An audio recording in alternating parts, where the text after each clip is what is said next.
This is the WJTS News. In tonight's news, the Southwest Indiana Agricultural Summit was held last week at VUJC. Ferdinand emergency personnel respond to a minor accident. And Carrie Schneider talks with the DuBois County Humane Society. In sports, Kurt Guxell looks at Forest Park basketball with Coach David Welp, followed by WJTS Informed tonight as we talk with Tammy Lampert, SWICAC Director, about Giving Tuesday. All this and more coming up on 18 WJTS News.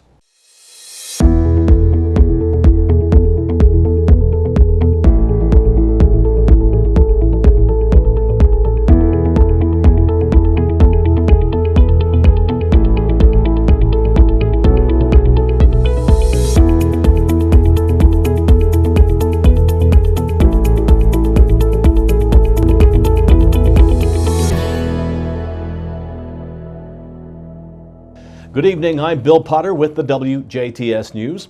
County by county unemployment numbers for the month of October have been released, and despite a jump of 0.5%, DuBois County once again shares the top spot with the state's lowest unemployment rate.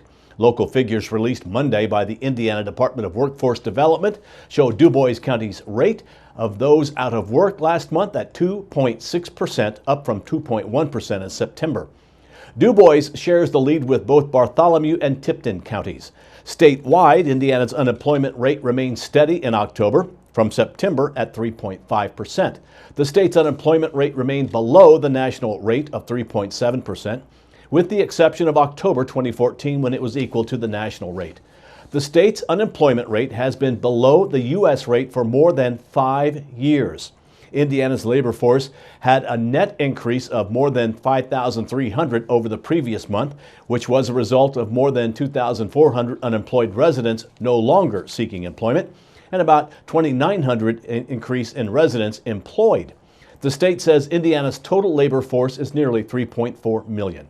Locally, as we mentioned, DuBois County once again shared the top spot with two others, with the state's lowest unemployment rate at 2.6%. Numbers for surrounding counties include Davies and Martin counties, both at 2.9%. Warwick was right behind at an even 3%. Spencer County, 3.3%. Pike, 3.5%. Perry, 3.6%. Orange, 4.1%. And Crawford County's October unemployment rate came in at 4.5%, that is. Like DuBois, each county saw a significant increase from the month before. Vermilion County, north of Terre Haute, once again had the state's highest unemployment rate last month at 5.3%.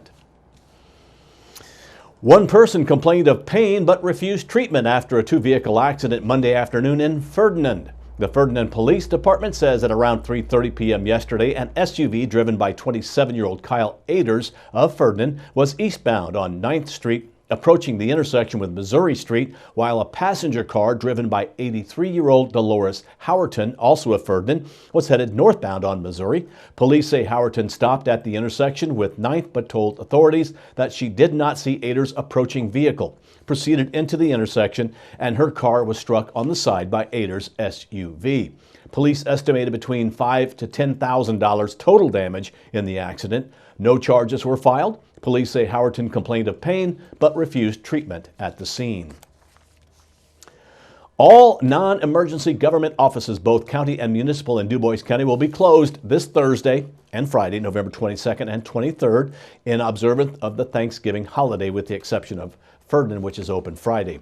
City offices in Jasper, including Jasper City Hall, the Jasper Street Department, and all utilities administrative offices, will be closed this Thursday, the 22nd, and Friday, the 23rd. The resource and recovery site at the street department will be shut down this Saturday, November 24th, as well.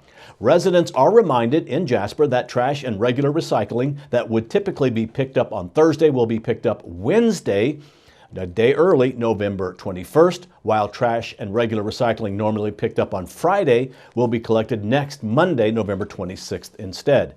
Pickup of trash and recycling for the rest of the week will be on the regular schedule. Residents are asked to please place their trash and cardboard recycling at the curbside before 7 a.m. Also, non-emergency offices for the city of Huntingburg, as well as the county of DuBois, will be closed this Thursday and Friday for the Thanksgiving Day holiday, including the DuBois County Courthouse and Courthouse Annex. In the town of Ferdinand, the Ferdinand Town Hall and Utilities Office will be closed this Thursday, November 22nd, for the Thanksgiving Day holiday. Offices in Ferdinand, however, will be open on Friday, November 23rd. Trash pickup in Ferdinand will be Monday, November 26th, and will be on the regular schedule. Again, residents are asked to have trash curbside by 7 a.m. If you have any questions, please call the Ferdinand Town Office at 812-367-2280, 367-2280. The 2018 Southwest Indiana Agricultural Summit was held this past Friday at the Center for Technology and Innovation and Manufacturing Theater at Vincennes University, Jasper campus. Hosted by Du Bois Strong, many in the agriculture industry joined the summit, updating local producers, agricultural businesses, and financial institutions on the latest in economic programs and opportunities for those involved in farming. Featured speakers at the day's event included the Dean of VUJC, Christian Bloom, who talked about the new agriculture programs at VU. The Soil and Water Conservation LSI Project Manager, Melissa Rushkow, talked on the VUJC land stewardship initiatives, while Du Bois Strong President Ed Cole highlighted the importance of agriculture in Du Bois County.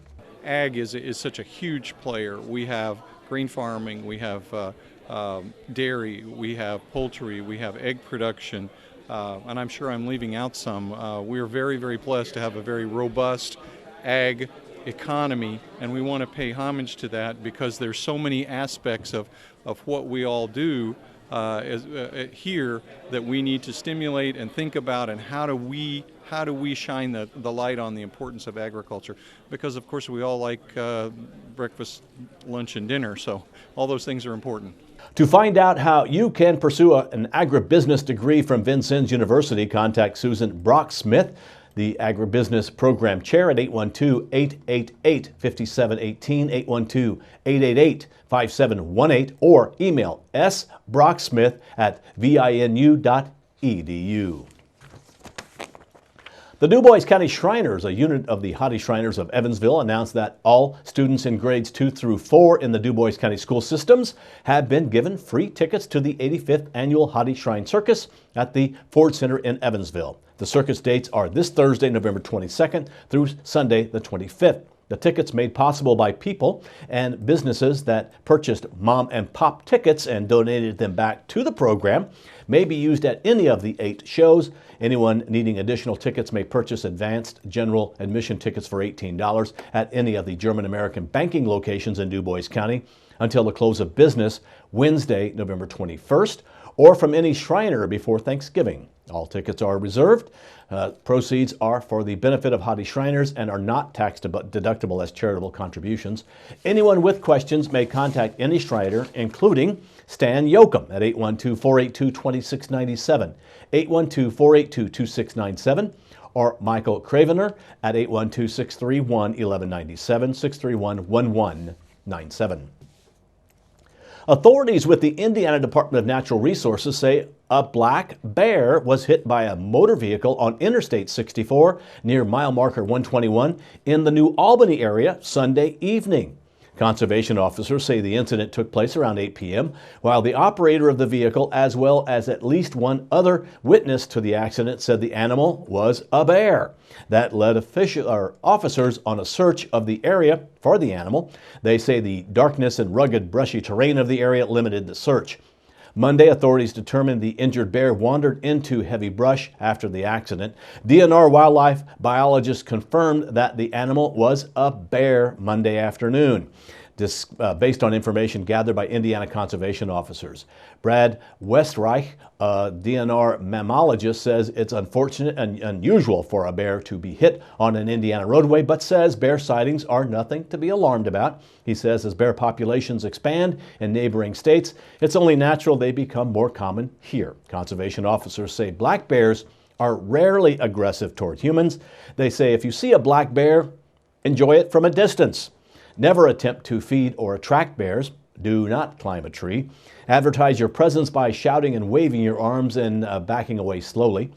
And report any bear sightings to the Indiana Division of Fish and Wildlife at 812-334-1137, 812-334-1137, or through email at dfw@dnr.in.gov, or go to wildlife.in.gov.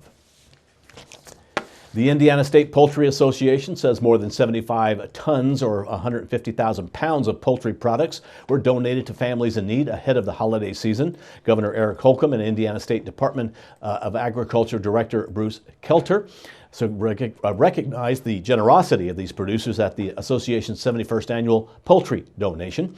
Holcomb called Indiana's poultry producers remarkable. For decades, Indiana's poultry producers have been working to address food insecurity in their communities by providing protein to food banks across the state. Some of the main products that were donated this year include eggs, chicken, duck, and turkey. In fact, more than 600,000 eggs were donated by members of the association. The strength of Indiana's poultry sector was also recognized during the ceremony as one of the top poultry producing states in the nation. According to the USDA National Agricultural Statistics Service, Indiana ranks number 1 in duck production, number 2 in egg production, and number 3 in turkeys raised. Annually, the poultry sector contributes more than $9.5 billion to the state's economy and accounts for more than 11,000 Hoosier jobs. And talking turkey, consumers heading to grocery stores this Thanksgiving will find many reasons to give thanks. Jason Lusk, head of Purdue's Department of Agriculture Economics, says estimated turkey prices will ring in at a 10-year low around $1.45 per pound. The price of Thanksgiving staples will be on par with, if not lower than, the past several years. Lusk says agricultural commodity prices, like for corn and soybeans, have been low for some time and have remained low, adding that these are the ingredients for a lot of food and are also used to make feed for animals. So that's one of the drivers. Low energy costs over the past few years also add to the affordability of food. Good news for the consumer. However, that spells bad news for many farmers. Lusk describes the national agricultural economy as fairly depressed, especially compared with 5 years ago. Certain sectors like pork, beef, and poultry benefit from low feed prices and continue to prosper, whereas other industries like dairy are feeling the strain of an oversaturated market and low prices. Lusk doesn't see this trend reversing anytime soon. He says the food inflation remains low, so consumers will discover many savings on many Thanksgiving favorites. Low food prices can have a ripple effect on other areas of the economy, especially around the holidays when the consumer spending spikes. Lusk says it is likely savings accrued during Thanksgiving will be used to supplement holiday or Black Friday shopping. That has been a look at your local news. Stay tuned. We have Carrie Schneider with the Du Bois County Humane Society again this week. Then it's your local outlook and weather forecast on 18 WJTS. We're local people watching local people.